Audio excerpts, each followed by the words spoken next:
IT ફિલ્ડમાં છો અને ઓપરેટિંગ સિસ્ટમ શું છે એ નથી ખબર. સો તમે કરેક્ટ વિડીયો ઉપર આવ્યા છો, જ્યાં આપણે જોવાના છીએ operating system basic to advance. અને આ છે એપિસોડ નંબર 1 ઓપરેટિંગ સિસ્ટમ સિરીઝનો. સો વિધાઉટ વેસ્ટિંગ ટાઈમ આપણે સ્ટાર્ટ કરીએ ટોપિક. સો ઓએસ શું છે, એટલે કે ઓપરેટિંગ સિસ્ટમ શું છે. So an operating system act is intermediately between computer hardware and user. હવે આ શું કીધું એને, તો એ એમ કહે છે કે આ જે ઓપરેટિંગ સિસ્ટમ છે ને એ કમ્પ્યુટર અને આ માણસ એ બેયની વચ્ચેનું ઇન્ટરફેસ છે. હવે કઈ રીતે ઇન્ટરફેસ છે એ જાણવું છે આપણે, તો હું તમને જરીક વિઝ્યુઅલી બતાવી દઉં એટલે થોડોક આઈડિયા આવશે તમને. સો હવે સમજો કે અહીંયા હ્યુમન છે, માણસ, બરાબર, અને અહીંયા કમ્પ્યુટર છે. હવે હ્યુમન હોય એ કઈ લેંગ્વેજ સમજે? હાય, હેલો, હાઉ આર યુ, એવું બધું સમજે. સો સમજો કે અહીંયા મેં હાઈ લખ્યું અને કમ્પ્યુટર છે એને હાઈ નથી સમજાવવાનું, તો અહીંયા શું થશે કે કમ્પ્યુટર આપણું હાઈ નહીં સમજે. એ કઈ લેંગ્વેજ સમજે છે? તો એ સમજે છે બાઇનરી. કઈ? બાઇનરી. એટલે કે 0101 વાળી લેંગ્વેજ. જો તમે આઈઓસી સિરીઝ જોઈ હશે તો તમને ખબર પડી જ જશે. સો કઈ લેંગ્વેજ? તો બાઇનરી. એમાં આવે 0111 0101 ઘણું આવશે. સો આવી લેંગ્વેજ કમ્પ્યુટર સમજે છે. સો અહીંયા આપણે હાઈ લખીએ અને કમ્પ્યુટર શું સમજે? આંકડા સમજે છે. તો એ બેયને ટ્રાન્સલેટરનું કામ કોણ કરે? તો એ કામ કરે છે ઓએસ, ઓપરેટિંગ સિસ્ટમ. એટલે કે હું અહીંથી હાઈ કહું, હું અહીંયાથી એમ કહું કે હાય, તો કમ્પ્યુટરને નહીં સમજાય કે મેં શું કીધું. પણ વચ્ચે એક ઓએસ છે, અત્યારે જે આપણે ભણીએ છીએ, એ શું કરશે? કમ્પ્યુટરને આપણું હાઈ છે એ બાઇનરીમાં ફેરવી દેશે. જેમ કે અહીંયા જો કેમ હાઈ લખ્યું છે અને અહીંયા નીચે 0101 કરી દીધું.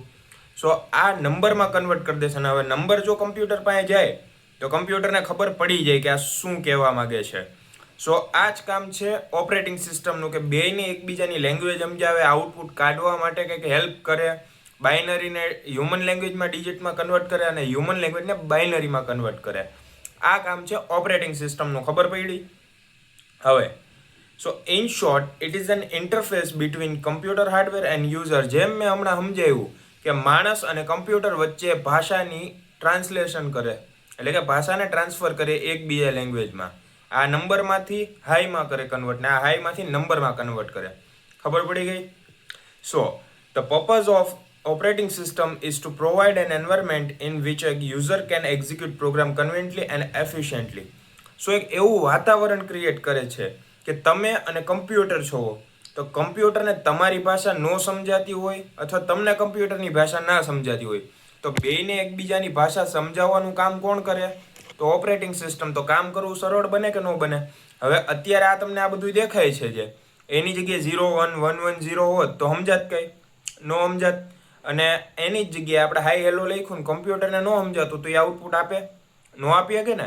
સો આ બધું મેનેજ કરીને એક એવું વાતાવરણ ક્રિએટ કરે છે કે જ્યાં યુઝર અને આ કમ્પ્યુટર બે કામ કરી શકે ક્લોઝલી અને efficiently. The operating system is a program that runs at all time on computer. All other program including application program run on the top of operating system. એટલે કે અહીંયા એમ કહેવામાં આવ્યું છે કે ઓપરેટિંગ સિસ્ટમ એ એક એવો પ્રોગ્રામ છે કે જે બીજા એપ્લિકેશન હોય ને એને રન કરવા માટે યુઝ થાય છે. હવે એપ્લિકેશન રન કરવા માટે પણ તમારે અંદરનું લોજિક જોઈએ, બેની ઇન્ટરફેસથી કનેક્ટ કરવું પડે.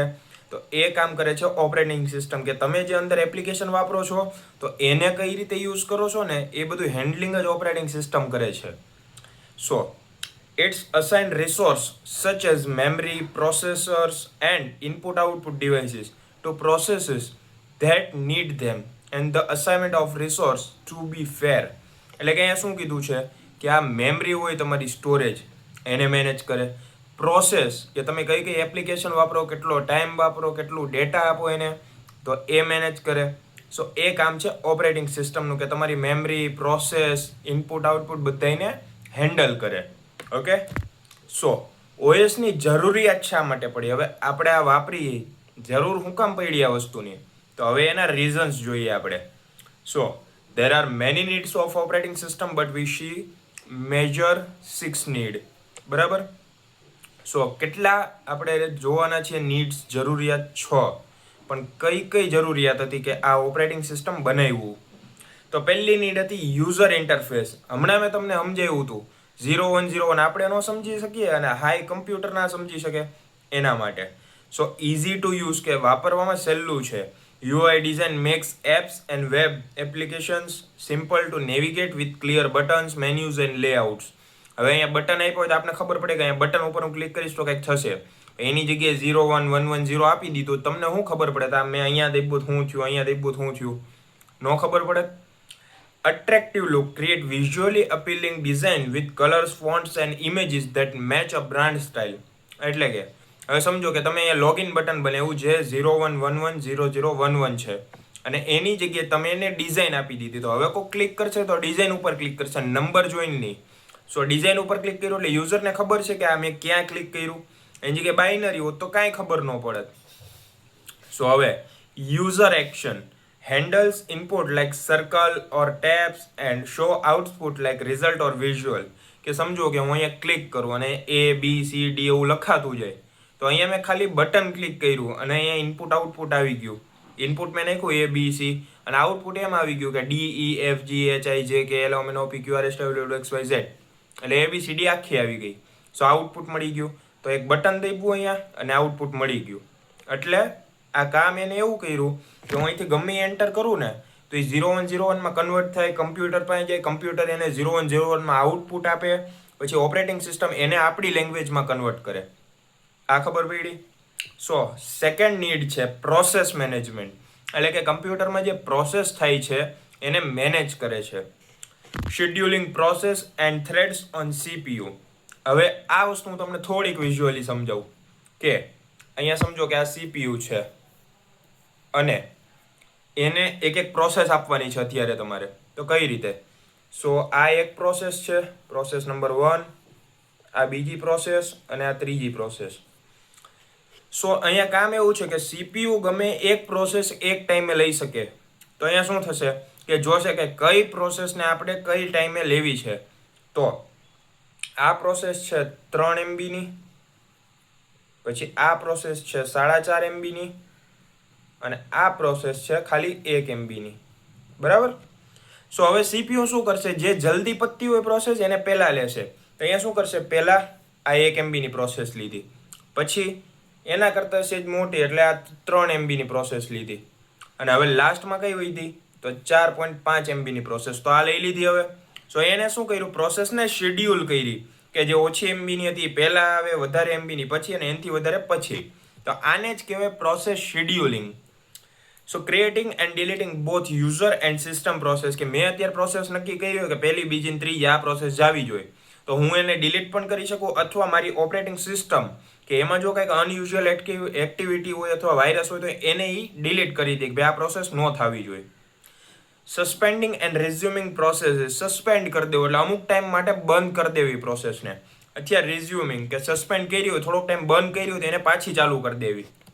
ત્યારબાદ છે મેમરી મેનેજમેન્ટ. હવે કમ્પ્યુટરમાં તમારે કેટલી મેમરી આવે વધીને 128 GB, 256 GB, 512 GB, 1 TB, 2 TB, 5 TB, 10 TB, ઘણી મેમરી આવે. પણ એને મેનેજ કરતા તો આવડવું જોઈએ ને. મેનેજ કરતા ન આવડે, બધી ફાઇલ તમે એક જગ્યાએ નાખજો, પાર્ટેશન ન પાડો તો શું કામનું? સો મેમરી મેનેજમેન્ટ એ જોઈએ એમાં. એટલે ઓપરેટિંગ સિસ્ટમ આવ્યું હતું જેમાં મેમરી ટ્રેકિંગ કે અહીંયા તમારી પાસે 256 GB સ્ટોરેજ પડ્યું છે. હવે આ સમજો કે આ તમારું સ્ટોરેજ છે ને કેટલું છે? 256 GB. સો અહીંયાથી એવું છું કે 100 GB તો તમારું ઓપરેટિંગ સિસ્ટમે રોક્યું. કેટલું? 100 GB. 100 GB આ કોને રોક્યું? ઓપરેટિંગ સિસ્ટમે. હવે આ જે 56 GB હતું, કેટલું? 56 GB એ કોને રોકી લીધું તમારું? તો સમજો કે તમે અહીંયા GTA 5 ડાઉનલોડ કરો છો, GTA 5. સો GTA 5 56 GB રોકી લીધો. હવે તમારી પાસે કેટલું વધ્યું? 100 GB વધ્યું સ્ટોરેજ. તો હવે આ 100 GB ની અંદર તમારે બધું વર્ક કરવાનું છે. કેટલા GB? 100. હવે તમને આટલું તમને ખબર છે કે હવે 100 GB હું એમાં એટલું કામ કરી ગઈ. તમને એ જ ન ખબર હોય કે ભાઈ આ કેટલી જગ્યા OS રોકી, કેટલી જગ્યાએ GTA 5 રોકી, અને પછી તમારી પાસે કેટલી જરીક આટલી અમથી જગ્યા વધતી હોય. આ જો આ દેખાડું નહીં, એ જગ્યા વધતી હોય ને તમે એમ કહો કે હવે મારે આમાં PUBG કેમ નથી હાલતી? પણ ક્યાંથી હાલે ભાઈ? મેમરી મેનેજમેન્ટ જ નથી કર્યું તમે હજી. તો એના માટે મેમરી ટ્રેકિંગ એવું કેટલી જગ્યા ખાલી કેટલી ભરાઈ ગઈ છે, ક્યાં વધારાની ફાઇલો પડી છે, બધું જ દેખાડે. એને કહેવાય મેમરી ટ્રેકિંગ. અલોકેશન અને ડીઅલોકેશન, કે મેમરીમાં કઈ જગ્યાએ ઇમેજ રાખવી, કઈ જગ્યાએ ફોટો રાખવો, કઈ જગ્યાએ વિડીયો ઓડિયો બધું ક્યાં રાખવું ને એની એક સ્પેસિફિક લોકેશન આપી દે. લોજિકલ અને ફિઝિકલ એડ્રેસ સ્પેસ.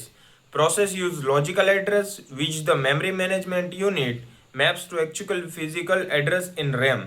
એટલે કે તમારા સ્ટોરેજમાં તમે એક ઇમેજ રાખી અથવા એક ગેમ સ્ટોર કરીને રાખી છે અને તમે એને રન કરો છો, ગેમ રમો છો, એને રેમ ઉપર લાવશે. અને રેમ 2 GB ની હોય તો 2 GB માંથી 1.5 GB આ ગેમ રોકી લઈને 500 MB તમારી પાસે યુઝ કરવા માટે હોય હતી. સો એ શું કરે, એક લોજિકલ એડ્રેસ બનાવ્યું કે 2 GB નું એક રેમ છે, એના અંદર 1.5 GB સુધી આ ગેમ છે, તો આ એનું લોજિકલ એડ્રેસ. પણ લોજિકલ એડ્રેસ આ છે તો પછી એ ફાઇલમાંથી આવ્યું તો ન્યાય એનું ફિઝિકલ એડ્રેસ શું હતું, પછી બેયને આમ લખીને બતાવે કે આ બેયના એડ્રેસ છે. ત્યારબાદ છે ફાઇલ મેનેજમેન્ટ, એટલે કે ચોથી નીડ ઓપરેટિંગ સિસ્ટમ લાવવાની. સો ફાઇલ મેનેજમેન્ટ, કે file management system software that handle data files on computers. સો અત્યારે ફાઇલ મેનેજમેન્ટ કેવું કામ કરે છે ને એ બતાવું. હવે આ તમારું કમ્પ્યુટર છે, બરાબર, અને અહીંયા તમારી પાસે બહુ બધી ફાઇલ છે, એક નહીં બહુ બધી. આ 1, આ 2, આ 3, 4, 5, 6, 7, 8, 9, 10, 11, 12, 13, 14, 15, 16, 17, 18, 19, 20, 21 ને 22 ફાઇલ છે. અને 22 ફાઇલ છે નહીં ખબર, તમારા કોલેજના સેમેસ્ટરની ફાઇલો છે, પણ બધી મિક્સ કરી દીધી તમે. હવે તમે ગમે તે ફાઇલ ખોલશો, તમને ખબર છે કયા સેમેસ્ટરનો કયો સબ્જેક્ટ છે, ન ખબર પડે. તો એના હાટું આવ્યું હતું ફાઇલ મેનેજમેન્ટ. જેમાં હવે શું થશે કે આ તમારું કમ્પ્યુટર છે, જેની અંદર અહીંયા ટોટલ તમારા 4 સેમેસ્ટર છે કોલેજના. અહીંયા બધી ફાઇલ તમે નહીં મૂકો, એક ફોલ્ડર બનાવશો. શું બનાવશો? ફોલ્ડર. હાલો ભાઈ, આ પહેલું ફોલ્ડર, આ બીજું ફોલ્ડર, આ ત્રીજું ફોલ્ડર અને આ ચોથું ફોલ્ડર. આ મેં 4 ફોલ્ડર બનાવ્યા. ચારેય ફોલ્ડરની અંદર મારે કેટલી ફાઇલો છે? આ 1, 2, 3 ને 4. આમાં કેટલી? 1, 2, 3, 4 ને 5. આમાં 1, 2, 3, 4, 5, 6 ને 7. આમાં 1, 2 ને 3. તો બધાય ફોલ્ડરમાં શું કર્યું મેં? સેમેસ્ટર વાઇઝ સબ્જેક્ટની ફાઇલ ગોઠવી દીધી. તો ઓલું બધું એક જગ્યાએ ભેગું થયું હતું ને એની જગ્યાએ મેં બધાય સેમેસ્ટરનું અલગ અલગ ફોલ્ડર બનાવ્યું અને એની અંદર મેં ફાઇલ ગોઠવી. હવે મને ખબર પડી ક્યાં કઈ ફાઇલ છે, કયો સબ્જેક્ટ છે. તો આને જ કહેવાય ફાઇલ મેનેજમેન્ટ. હવે જોઈએ આપણે કેપેબિલિટીઝ, એટલે કે manage single or group file like office document. હવે જેમ મેં તમને કીધું કે બધી ફાઇલો એક ફોલ્ડરમાં મેં નાખી દીધી, એટલે જે ફોલ્ડર હું ખોલું મને ખબર છે કે આ ફોલ્ડરમાં આ ફાઇલો છે. તો એ રીતે હું એને મેનેજ કરી શકું. અને ફીચર કે show detail like owner, creation, data and status, કે કોને ફાઇલ બનાવી, કેટલા વાગે બનાવી, કઈ તારીખે બનાવી. અને લાસ્ટ 2 નીડ, કે કેમ ઓપરેટિંગ સિસ્ટમ બનાવવી પડી હતી. સો ડિવાઇસ મેનેજમેન્ટ, એટલે કે આ તમારું જે ડિવાઇસ છે તમે જે વાપરો છો ને એને મેનેજ કરવા માટે. keeps track of all device and the program that is responsible for IO control, કે તમે શું એન્ટર કરો છો, શું આઉટપુટ મેળવો છો એ નક્કી થાય. ત્યારબાદ monitoring the status of each device such as a storage driver, printer and other peripherals device. હવે આમાં શું હોય કે તમે તમારા લેપટોપ કે કમ્પ્યુટર સાથે કેટલા બીજા ડિવાઇસ જોઈન્ટ રાખ્યા છે, કેટલા કનેક્ટ છે એ બતાવશે. જેમ કે આપણે વાઈફાઈ હોય, આપણા ઘરમાં વાઈફાઈ હોય, સો એમાં આપણે 3 થી 4 મોબાઈલ એવા કનેક્ટ કરીને રાખીએ તો આપણે બતાવે કે 4 કનેક્ટેડ ડિવાઇસ. પણ 5મું કનેક્શન આવે એટલે આપણે ખબર પડી જાય કે આપણે તો 4 જ ડિવાઇસ છે, 5મું ક્યાંથી આવ્યું? એ 5મા ડિવાઇસના મેક એડ્રેસને આપણે બ્લોક કરી દઈએ એટલે એ હવે કનેક્ટ નહીં થઈ શકે. બરાબર? સો આ જ કામ છે આ ડિવાઇસ મેનેજમેન્ટનું, કે તમારા સિસ્ટમ સાથે કેટલા ડિવાઇસ બીજા કનેક્ટ છે એ બતાવશે. Monitoring the status of each device, આ તો આવી ગયું. Enforcing preset policies and making a decision on which process get the device when and for how long. કે હવે એક પ્રોસેસ હોય કે જેની અંદર તમારે એક ઇમેજ જનરેટ કરવી, અને એક પ્રોસેસ એવી છે કે વિડીયો જનરેટ કરવો છે. તો બેનો ટાઈમ જોવાશે, કેટલી સાઇઝ છે, કેટલી ડ્યુરેશન છે, એના ઉપરથી નક્કી થશે કે પહેલાં ફોટો બનાવવા દેવાનો, પહેલાં વિડીયો. જેની સાઇઝ ઓછી એ નક્કી થાય કે હવે આ કામ ચાલુ થાય. તો ડિવાઇસને લોડ ન આવે એના માટે શિડ્યુલ કરવામાં આવે, જે આપણે હમણાં પહેલાં જોયું હતું. ત્યારબાદ છે સિક્યોરિટી અને પ્રોટેક્શન.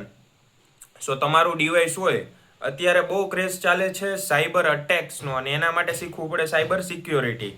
સો એ અત્યારે જેને ઇન્ટરેસ્ટેડ હોય એ શીખી લેજો. અને અત્યારે અટેક્સનું પ્રમાણ પણ બહુ વધી ગયું છે. એવા અટેક્સ થાય તમને ખબર ન પડતી હોય કંઈ ક્યાંથી થયા. સો અત્યારે સિક્યોરિટીમાં બહુ ટ્રેન્ડ છે. જો રસ હોય તો ચાલુ કરી દેજો એને અત્યારથી જ શીખવાનું. આગળ બહુ ટ્રેન્ડ છે એનો. So file management system software that handle file on a computer. એટલે કે સોફ્ટવેર હોય એ ફાઇલને બધાને હેન્ડલ કરે કે કઈ ફાઇલ ડિલીટ કરી છે, એ ડિલીટ કરી તો એને રિસાયકલ બિનમાં નાખો અથવા રિસેન્ટલી ડિલીટમાં જુઓ. પછી ફાઇલ બની છે તો મોડિફાઈડ ક્યારે થઈ કે એમાં સુધારા વધારા ક્યારે થયા એ બતાવે છે. કયા પીસીમાંથી એ બની છે એ બતાવશે. કોને બનાવી છે એ બતાવશે. કારણ કે ઘણીવાર કેવું થાય કે તમે પાસવર્ડ નાખો તો પર્સનના પાસવર્ડ અલગ અલગ હોય. સમજો કે એક કમ્પ્યુટર ઉપર 2 યુઝર છે. હવે હું અહીંયા પાસવર્ડ મારો નાખતો હોય તો અહીંયા મારું યુઝર નેમ આવશે કારણ કે મેં એ પાસવર્ડ નાખ્યો. અને પાસવર્ડ મારો પાર્ટનર નાખતો હોય તો એ એનો પાસવર્ડ નાખશે. તો એ એનો પાસવર્ડ નાખે ને તો નામ એનું આવશે. તો ખબર પડી ગયા કોને બનાવી. કેપેબિલિટીઝ એટલે કે manage single or group files like office documents. એટલે કે તમારા જે ડોક્યુમેન્ટ હોય ને એને સાચવીને રાખે કે ક્યાંય આમ ફરવા ન દે, બીજે કોઈ જોઈ ન જવું જોઈએ, કોઈ એમાં ઇમ્પ્લિમેન્ટ ન કરી જવું જોઈએ, અથવા જોઈ ગયું હોય ડિલીટ ન મારી જવું જોઈએ. તો એને સિક્યોરિટી આપવાનું હોય, લોક મારી દેવાનું હોય. અને ફીચર્સ કે show detail like owner creation and status. કે સિક્યોરિટી ક્યારે હોય કે કોણ ઓનર છે, ક્યારે બનાવ્યું, કેટલા વાગે બનાવ્યું, બધું દેખાડતું હોય તો એ જ સિક્યોરિટી છે. અને આ હતું આપણું OS. તો આમાં કાંઈ બીજું તો છે નહીં. સો આ તમે સમજી ગયા હશો OS કોને કહેવાય. સો બેઝિકલી OS એટલે કે કમ્પ્યુટર અને માણસ વચ્ચેનું ઇન્ટરફેસ. સો આ જ તો આપણો એપિસોડ નંબર 1 OS સિરીઝનો. સો આઈ હોપ કે તમને વિડીયો પસંદ આવ્યો હશે. જો વિડીયો પસંદ આવ્યો હોય તો વિડીયોને લાઇક કરો, ચેનલને સબસ્ક્રાઇબ કરો અને આ વિડીયો તમારા બધા મિત્રોને શેર કરો જેથી તેમને પણ આ વિડીયો હેલ્પફુલ બની રહે. તો મળીએ નેક્સ્ટ વિડીયોમાં.